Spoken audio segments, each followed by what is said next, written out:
Punjab duck हवामान अभ्यासक मुक्काम पोस्ट उगळे धामणगाव तालुका सेलू जिल्हा परभणी। मी आहे माझ्या शेतामध्ये आणि या ठिकाणी माझ्या शेतातून तुम्हाला एक अंदाज देणार आहे। तर सर्व शेतकऱ्याला सांगू इच्छितो की राज्यामध्ये आता आज आहे 30 जुलै 2024।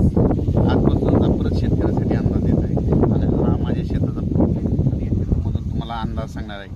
तर सर्व शेतकऱ्याला सांगू इच्छितो राज्यातील आता रिमझिम पाऊस आता मात्र बंद झाला। मग आता तुम्हाला सांगतो पाऊस कसा पडणार आहे, म्हणजे उद्या 31 पासून ते 5 ऑगस्ट पर्यंत ज्या ज्या ठिकाणी ऊन पडेल त्या ठिकाणी जोराचा पाऊस पडणार आहे। आता रिमझिम पाऊस पडणार नाही, आता 1 तास पडेल पण जोराचा पडेल, काही ठिकाणी 22 मिनिटाचा पडेल, काही ठिकाणी अर्धा तास पडेल, 50 मिनिटाचा पडेल पण जोरदार पाऊस पडणार, म्हणजे शेतातून असं पाणी बाहेर निघणारा पाऊस पडणार आहे।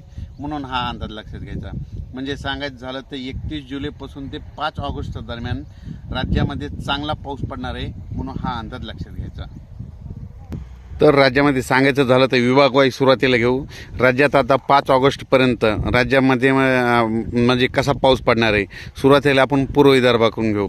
तर सांगायचं झालं तर नागपूर, वर्धा, अमरावती, अचलपूर, वाशिम, अकोला, अकोट, अचलपूर, तसेच बुलढाणा, त्याच्यानंतर जालन्याचा सिंदखेड राजा, तसेच सिल्लोड, त्याच्यानंतर वैजापूर, जळगाव, त्याच्यानंतर मालेगाव, नाशिक, नंदुरबार, धुळे आणि इगतपुरी, म्हणजे आता 5 तारखेपर्यंत ह्या पट्ट्यामध्ये जास्त पडणार आहे म्हणजे पाऊस, म्हणून हा अंदाज लक्षात घ्यायचा। संभाजीनगर देखील आहे, त्याच्यानंतर जालना जिल्हा देखील आहे आणि उर्वरित राज्यामध्ये समजा हे झाला जास्त पाऊस पडणार, पण उर्वरित राज्यामध्ये तुम्हाला एक सांगायचं झालं तर तो पाऊस उर्वरित राज्यामध्ये म्हणजे 1 तासाचा, अर्धा तासाचा, 20 मिनिटाचा, 22 मिनिटाचा जोराच्या सरी पडणार आहेत, म्हणून हा अंदाज लक्षात घ्यायचा।